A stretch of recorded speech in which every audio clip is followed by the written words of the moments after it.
This weekend, amazingly, Malaysia Airlines Flight 370 vanished without a trace, no trace at all. To date, authorities have searched nearly 2 million square miles of the Indian Ocean. They found no physical evidence of any kind.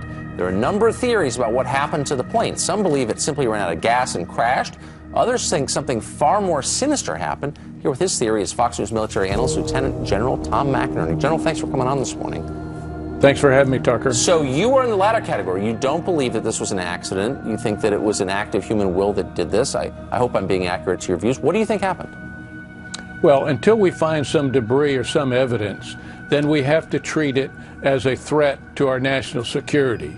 Now, if you take that course of action, which I'm discussing now, and you see the brilliant way that airplane was maneuvered to make it stealthy, and I won't go through the procedures again, but it was done brilliantly, and if the pilot's watching, I commend him, then you have to say it's gone into a covert operation. I hope they find it in the South Indian Ocean, Tucker, but we've been doing it for a year, and again, I don't think that. The course of action I think we have to look is up in the stands and where that airplane could have gone.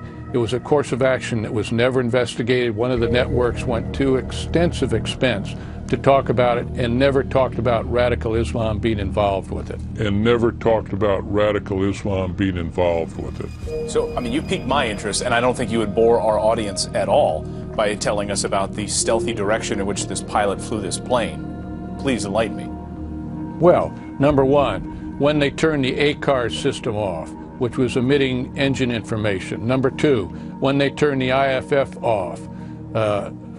Number three, when they made the turn, when they went from Kuala Lumpur, Malaysian air traffic control, to Ho Chi Minh City. This was all done brilliantly by a pilot who knew exactly what he was doing. He then makes his turn at the checkpoint when he's supposed to be going to Ho Chi Minh City, and all of a sudden he is blacked out from electronic means. He climbs to 45,000 feet, which means he's depressurizing the airplane. He comes down to 23 and then back up to 35 again. All these things eliminated the people in the back to be a threat, and now all of a sudden the airplane disappears. If you're so brilliant in doing that, why would you drive another 7.5 hours just to kill yourself? It doesn't make sense. Plus, hours before he took the airplane, he attended the trial of the opposition leader, Ibrahim, who was convicted and given 5 years in prison. He was a very upset pilot. We had a gentleman on the program earlier this morning, a scientific journalist and a pilot himself. His name is Jeff Wise.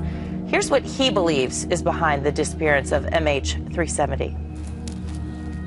The question I wanted to answer was, is there any way that these pings could have been falsified or altered, tampered with?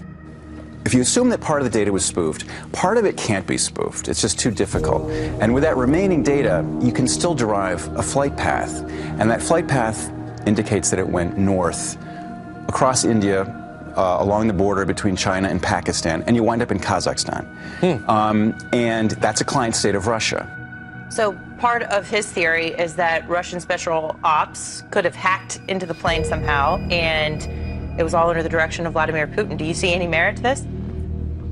Well, I think that Inmarsat, which was the instrumentation they were using, Anna, could have been, first of all, it is questionable for geographical location, and they had to do some new technology to come up with the answers they did. That could have been either an Inmarsat or someone else. But the fact is there were two arcs, a northern arc and a southern arc. They locked onto the southern arc. The southern arc, of course, for the Malaysian government was a much better arc. If that airplane had been hijacked, the lawsuits would have been very high, particularly by the pilot.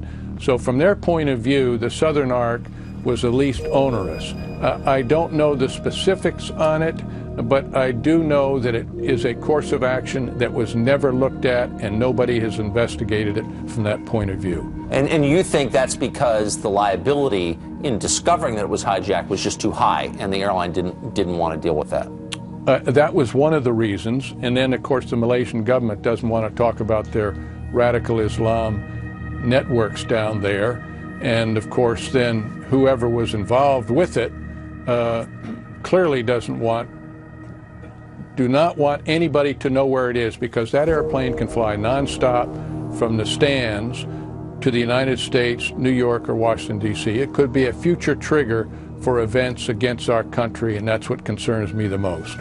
It could be a future trigger for events against our country, and that's what concerns me the most. Lieutenant General Tom McInerney, it's always great to have you here on the show. Thanks so much for your That was thoughts. interesting. Thanks. Fascinating.